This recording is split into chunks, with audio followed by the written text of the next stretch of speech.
तो दोस्तों आज हम फिर से आपके लिए लेकर आए हैं देश दुनिया की सभी ताज़ा बड़ी खबरें। फटाफट एक एक कर विस्तार से आज आपको बताएंगे, तो वीडियो को अंत तक जरूर देखें। दोस्तों वीडियो बनाने में हमें काफ़ी मेहनत लगी है, तो वीडियो को दिल से लाइक कर दें। जब दोस्तों आपको बता दें कि गुजरात दंगों के दौरान बिल्किस बानो का रेप करने के आरोपियों को रिहा करना बीजेपी को पड़ा भारी, मुस्लिम देश हुए नाराज, यूएन में मुद्दा उठाने का किया ऐलान, भाजपा को झटका। वहीं आपको बताएंगे दोस्तों की सावरकर की फोटो को लेकर शिव मोगा से भाजपा विधायक ने मुसलमानों को दी धमकी, कहा अगर हिंदू समाज जाग गया तो इस तरह की घटनाएं नहीं होंगी। वहीं आपको बताएंगे दोस्तों की कांग्रेस पार्टी ने उठाई 3 दशकों से जेल में बंद सिख कैदियों को रिहा करने की मांग, फंसी भाजपा। वहीं आपको बताएंगे दोस्तों कि आज से महंगा हुआ अमूल और मदर डेयरी का दूध, 2 रुपये प्रति लीटर, बड़े पैसे, लोगों ने किया विरोध। वहीं आपको बताएंगे दोस्तों कि अब कर्नाटक में सावर के साथ लगाई गई सुभाष चंद्र की तस्वीर, कांग्रेस बोली जल्दी हटाओ नहीं तो करेंगे प्रदर्शन। वहीं आपको बताएंगे दोस्तों कि जम्मू कश्मीर में कश्मीरी पंडितों पर हमले को लेकर असदुद्दीन ओवैसी ने मोदी सरकार पर बोला हमला, कहा 370 हटाकर बीजेपी रही जम्मू कश्मीर में असफल। वहीं आपको बताएंगे दोस्तों कि मंत्रिमंडल विस्तार के बाद तेजस्वी यादव ने बीजेपी पर बोला हमला, तेजस्वी यादव ने बीजेपी को बताया जुमला पार्टी।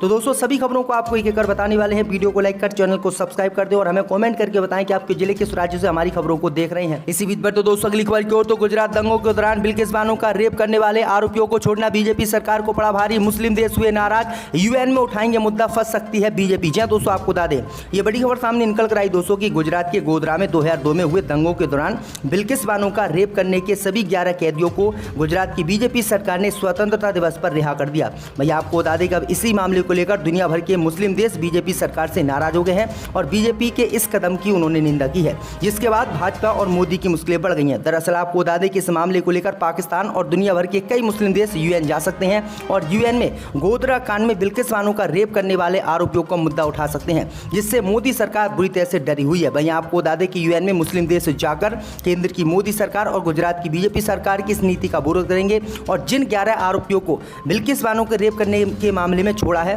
उन सभी को दोबारा से जेल में डलवाने की मांग करेंगे। तो ये बड़ी अपडेट आई दोस्तों कि मुस्लिम देशों से मोदी सरकार को बड़ा झटका, बिल्किस बानो केस को लेकर लग सकता है और भाजपा की थू-थू हो सकती है। इसी बीच पर तो दोस्तों अगली खबर की ओर, तो शिव मोगा से भाजपा विधायक ने मुसलमानों को दी धमकी, कहा अगर हिंदू समाज जाग गया तो इस तरह की घटनाएं नहीं होंगी। जब दोस्तों आपको बता दें कि कर्नाटक के शिव मोगा शहर में जिस तरह से वीर सावरकर के पोस्टर को लेकर 2 गुटों में हालात तनावपूर्ण हुए, उसके बाद भारतीय जनता पार्टी के शिव मोगा विधायक KS इसरप्पा ने मुस्लिम समुदाय को धमकी दी है। दरअसल आपको बता दें कि भाजपा विधायक ने कहा है कि मैं मुसलमान लोगों से, जो वरिष्ठ लोग हैं, उनसे अपील करता हूं कि आपका युवा राजद्रोही काम कर रहा है, उसके ऊपर आपको बोलना चाहिए, नहीं तो हिंदू समाज है, पुलिस विभाग है, उनको क्या सिखाना है हम सिखाएंगे। हिंदू समाज उठ गया तो राष्ट्रद्रोही गतिविधि नहीं बचेंगी।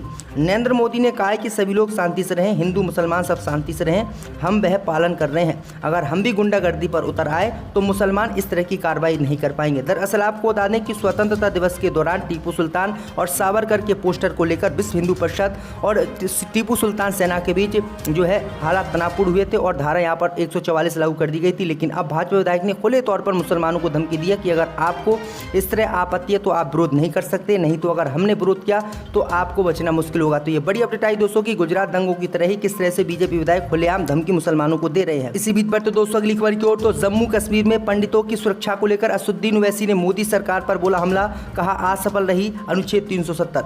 यह दोस्तों आपको बताने कि जम्मू कश्मीर के शोपियां में एक बार फिर से हिंदू समुदाय को निशाना बनाकर हमला किया गया। सेब के बागान में घुसकर आतंकवादियों ने सुनील कुमार भट्ट और उनके भाई पर गोलियां बरसा दी। इस हमले में सुनील कुमार भट्ट की मौत हो गई जबकि उनका भाई गंभीर रूप से घायल हुआ है। इस हमले के बाद एक बार फिर से घाटी में दहशत का माहौल है और अल्पसंख्यक हिंदू समुदाय लोगों की चिंताएं बढ़ गई है। इस बीच असदुद्दीन ओवैसी ने केंद्र सरकार और जम्मू कश्मीर के LG मनोज सिन्हा पर निशाना साधा। असदुद्दीन ओवैसी ने कहा है कि बीजेपी की ओर से नियुक्त LG असफल रहे। 370 इसलिए हटाया था कि इससे कश्मीरी पंडितों को फायदा होगा और अमन हो जाएगा। वर्षों की मेहनत के बाद कश्मीरी पंडित लौट कर आए थे लेकिन वे असुरक्षित हैं। अब तो कश्मीर घाटी को ही छोड़कर जाना चाह रहे हैं। ये मोदी सरकार की नाकामी की एक और मिसाल है। इसकी पूरी जिम्मेदारी भाजपा और उनकी सरकार पर आती है। वे कश्मीरी पंडितों की जान की हिफाजत करने में नाकाम साबित हो रहे हैं। इसका जवाब देश के प्रधानमंत्री मोदी और होम मिनिस्टर अमित शाह को देना चाहिए। असदुद्दीन ओवैसी ने कहा है कि इन्होंने बड़े बड़े वादे किए थे लेकिन हुआ कुछ भी नहीं। इनसे जम्मू कश्मीर में आतंकवाद भी खत्म नहीं हो रहा है। तो असदुद्दीन ओवैसी ने यह बड़ा बयान दिया है। इसी बीच पर तो दोस्तों अगली खबर की ओर, तो कांग्रेस नेता मनीष तिवारी ने उठाई 3 दशकों से जेल में बंद सिख कैदियों की रिहाई की मांग। जय दोस्तों आपको बता दें कि जरात में गोधरा कांड के दौरान बिल्किस बानो गैंगरेप केस में दोषी सभी 11 कैदियों को 15 अगस्त पर रिहा कर दिया गया। दोषियों की रिहाई के एक दिन बाद कांग्रेस नेता मनीष तिवारी ने मंगलवार को जेलों में बंद सिख कैदियों की रिहाई की मांग उठाई है।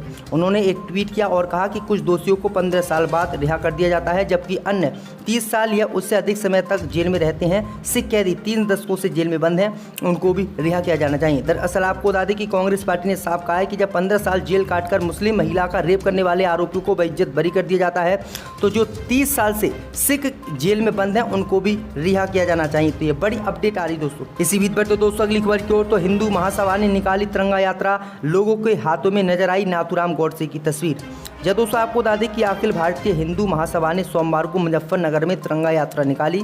इस दौरान लोगों के हाथों में नाथूराम गौडसे की तस्वीर नजर आई। तिरंगा यात्रा का एक वीडियो क्लिप सोशल मीडिया पर वायरल हो रहा है। हिंदू महासभा के नेता योगेंद्र वर्मा ने कहा कि हमने स्वतंत्रता दिवस पर एक तिरंगा यात्रा का आयोजन किया था।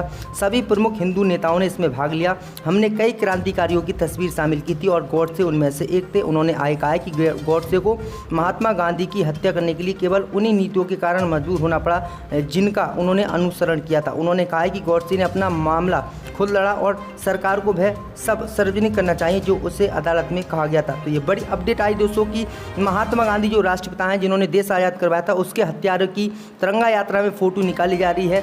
लेकिन इस पर बीजेपी ने किसी के ऊपर मुकदमा दर्ज नहीं किया। अगर इसकी जगह दोस्तों जिन्ना की फोटो होती तो लगभग हजारों लोगों को जेल में अब तक डाल दिया गया होता और मुकदमे लगा दिए गए होते। इसी बीच पर तो दोस्तों अगली खबर की ओर तो आज से महंगा हुआ अमूल और मदर डेयरी का दूध। जब दोस्तों आपको बता दें कि देश की 2 बड़ी दूध सप्लायर कंपनियां अमूल और मदर डेयरी ने आज से पैकेट बंद दूध की कीमतों में इजाफा कर दिया है। दूध की कीमतों में इजाफा होने से जनता के ऊपर महंगाई का एक और बड़ा झटका लगा है।